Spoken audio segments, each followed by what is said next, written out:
Hola, this is Guy Pacho with the weekly Pele-rapport for July 24th, 2019. And yes, indeed, the sun went into Leo on Monday, hallelujah. And then the moon went into Aries. So we've got what? Moon, trine, Mars in Leo, trine, Jupiter in Sagittarius, grand fire trine happening, oh yes. And that moon is going to stay in Aries until today. She goes into Taurus, and she's going to come into a good square with the sun square moon. That is happening at 1 degree, 51 minutes of Taurus, to 1 degree, 51 minutes of Leo. That sun is cruising up into Leo, and of course, as he goes farther and farther into the great sign of the lion, he's going to come into a square with Uranus, and that's happening next Monday, and then a trine to Chiron happening next Sunday. And you'll find this happening. This is very interesting. You know, Chiron and Uranus being 30 degrees apart, you're going to get a nice aspect to one of them, but then you'll get a challenging aspect to the other. So it's just kind of a funny setup here going on for pretty much the rest of the year, yeah? But the nice thing is that this Mars is going to stay in trine to Jupiter like all week. I mean, it is exact tomorrow on Thursday, but Mars moves pretty slow. Jupiter's going pretty slow, you know, coming back. It's going to station direct, okay, August 11th. So we've got a little bit of time. How about this coffee tree? I don't know if you remember my previous Pele reports out here, but this is my one and only coffee tree in the front yard. And look how monstrous that thing is growing. It's totally amazing, man. It can't even reach. I can't reach the top. I need a ladder to get up to the top and harvest those coffee beans. It's just about time. Just about time. Not quite yet. They got to turn a little more red. Anyway, the other great news happening is that Venus is also moving into Leo on Saturday. So we are going to have Sun, Venus, Leo, Mars energy happening. We're coming out of the water and earth, Cancer, Capricorn stuff, into some fire action here. And I'm going to look at the camera, talk to you about what that is. And here we go. All right, everybody. I am back with the living. I almost died. That freaking lunar eclipse was it was just a little too close to my sun. I had my birthday yesterday. Thank you all that wished me happy birthday on Facebook and everything like that. I had tons of messages. Kind of helped to bring me back from the dead.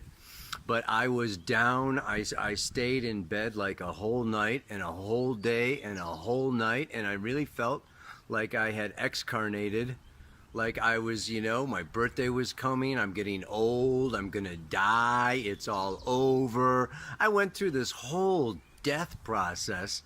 It's very interesting because, you know, this is kind of like, you know, water has to do with the endings of things. And Lotta was telling me, you know, she's a psychotherapist, my wife. She's saying, you know, it could also be that if you get down around your birthday, it can also be because your mom was scared or frightened or under a ton amount of stress before you were born. And it brings up all the stuff around your birth, because duh, it's your birthday. It's your solar return. I mean, I've got a heck of a solar return this year. Oh, por Dios.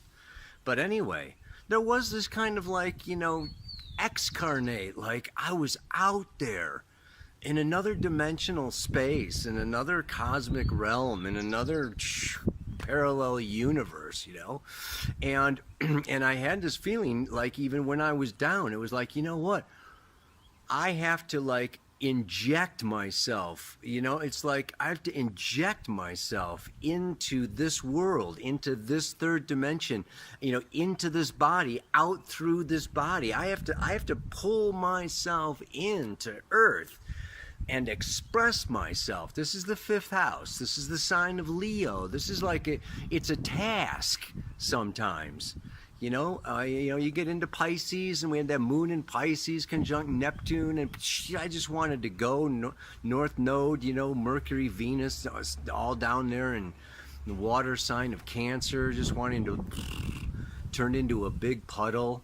And this is what water does. Water just kind of dissolves everything, and it goes down and sinks and goes in and goes away. It's very introverted, and then I think I even predicted it in the last Pele-rapport. There was going to be a turn in the energy, and there has been. You probably have felt it as that sun went into Leo. Moon went into Aries, and now we've got Venus coming into Leo. Okay, we're doing this big shift, and this big shift has to do with this creative self-expression. That's why this mantra kind of came through today, because Leo in the fifth house is about expressing.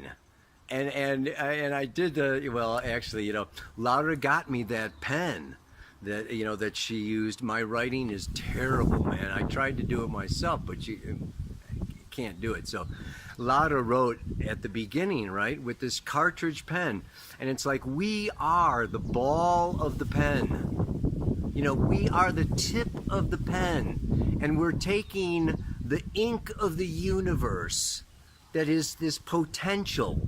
Ink could come out in any way, shape, or form, and it's being channeled through us, through the tip of that pen, out into this world, onto the paper, making words or drawing pictures, communicating, an idea or a vision or an imagination or a memory, or we're taking our inside Cancer, right, and we're turning it out in through Leo. So we have this sun moving into Leo, and and it's like I said, it's coming into this beautiful trine, okay, to Chiron. This is very healing. We get to know ourselves through our creations. And so, as we create, you become ever more present. I was thinking about it, it's like, when are you most present? Like right here. Sports is one thing, okay? Sagittarius, Leo, Aries, these fire signs have to do, okay, with athletics and sports, when you're snow skiing, when you're going fast, okay, when you're rapidly entering the future, you're very present, very present, very present. When you're creating, when you're doing a painting or you're doing a dance, you're out on that dance floor, right? You're doing your fifth house, okay, or you're drawing, or you're playing music. It's like you're in your instrument, you're in your body, you're in the moment, you are in the now. You are creating here and now. And it kind of gets you out of this Mercury retrograde, reflective, contemplation. And I am thinking of, when else are you really present? Of course, making love. Making love, you are super present. You're right there in the moment. But even with making love, very, very often you're with another, and you're an empath, and you're kind of feeling into their body, into their essence, into their energy, and you're merging and melding. That's more of a Scorpio kind of an energy. But Leo, Leo in this fifth house, in this fire, is just coming out. Yeah, that lion is like a hunter. It is the carnivore. I don't know if I told you this story. I think I did at a workshop, but I was down visiting the White Lions with Linda Tucker down there in South Africa.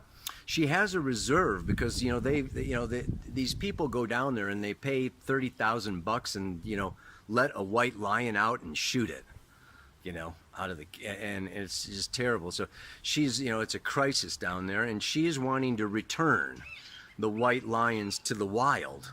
So she has a pride of white lions. They're in reserve. You know, she's got, you know, I mean, she has them protected so people don't shoot them, but they're not wild, but they're not free. But they're roaming around a huge territory. It's a, you know, I mean, it's a big reserve. And I was down there, and we went out just to, you know, at sunset to see these lions. And I was in the back of a pickup truck. And one thing she said was, she says, whatever you do, don't look the lions in the eye. You know, if we come across them, you don't want to engage, you know, with the lions. And so, you know, and then we take off. And I'm in the back of this pickup truck. And we, sure enough, come out to the pride of white lions. There's two full-grown, a male and a female, and they got 3 cubs. They're not really cubs, though. I mean, they were pretty good size. Anyway, we drive up and stop and park right next to this, right next to these lions, man. This white lion is probably, you know, 6 feet, 2 meters away from me. And I forgot what Linda said. I looked the lion in the eye because his eyes were like magnets. His eyes were like the Big Bang. His eyes were like the origin of the universe. I could not help myself. And I looked him in the eye, and we locked eyes, and we stared at each other for probably, it had to be, it seemed like an eternity, but it was probably only 10 seconds. And his eyes, it was like they were shooting stars coming at me, yeah, you know, and it got more powerful and more powerful, until all of a sudden it was like, this guy's gonna jump on top of me. He's getting ready to eat me. And I remembered what she said, and I looked away, you know, and I got really freaked out. And I kind of said, you know, like, let's get out of here. The lion energy, the only carnivore of the zodiac, it's a meat eater. And what is a meat eater? It's a killer. It's a predator. We have another predator. It's the eagle in Scorpio is another predator. But really, you know, beyond that, there's not much. You know, it's pretty chill. You know, they're vegetarians in the zodiac. But you know, there is this energy around fire.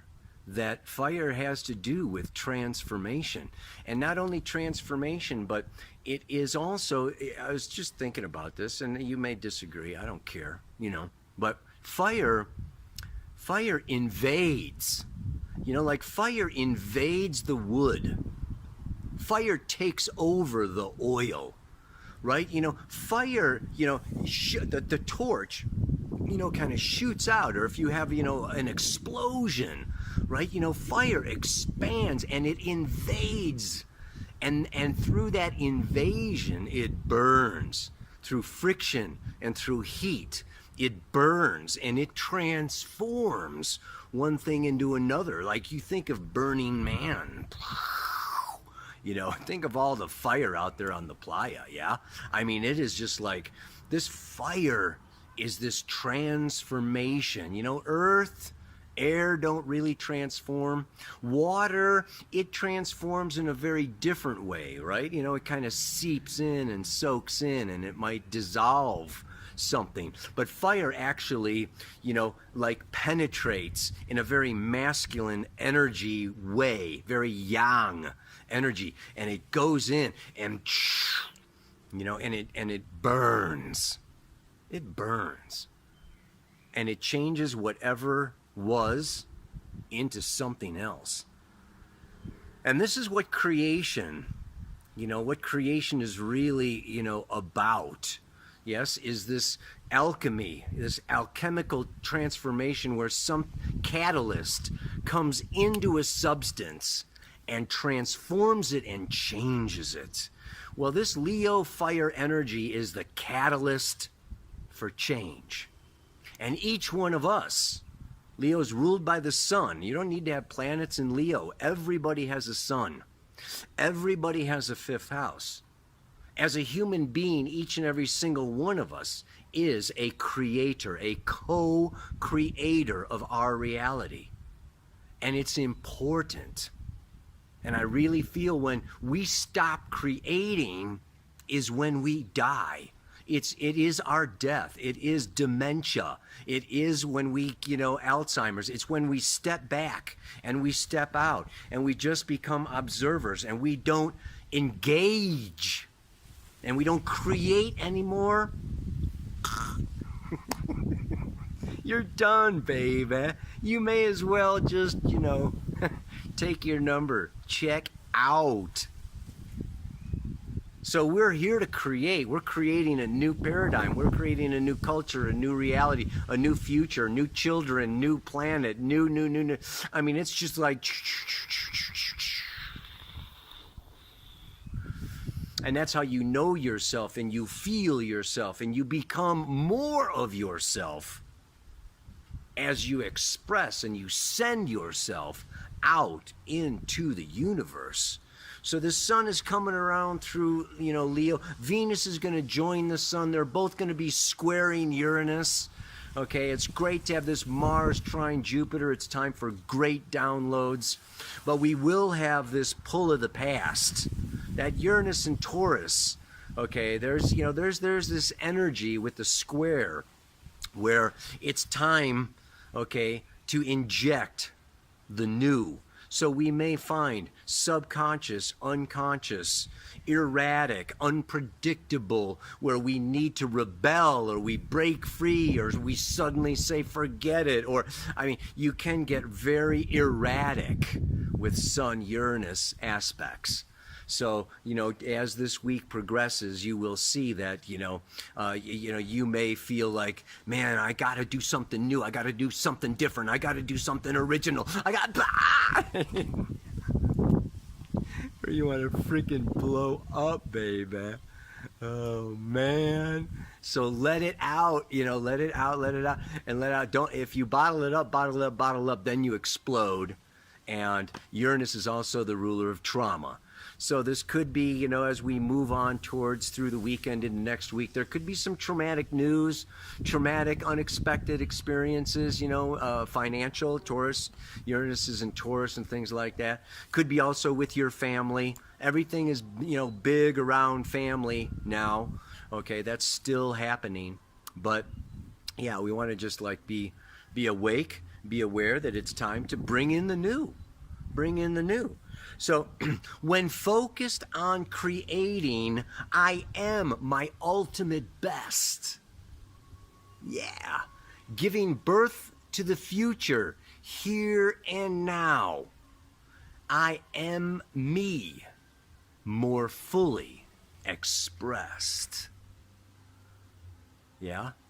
So there's a lot of retrogrades going on, and people could say, oh, Mercury retrograde. You don't want to be, putting anything out there or starting anything new with a Mercury retrograde. But, what I'm saying is this creative act, writing, drawing, you can be, composing a symphony. You can be, building your portfolio. You can be planning your art car. You can be, doing plenty of things in your garage, in your studio, in your basement, doing graphics on the computer, in preparation for, hallelujah, Mercury goes direct a week from today.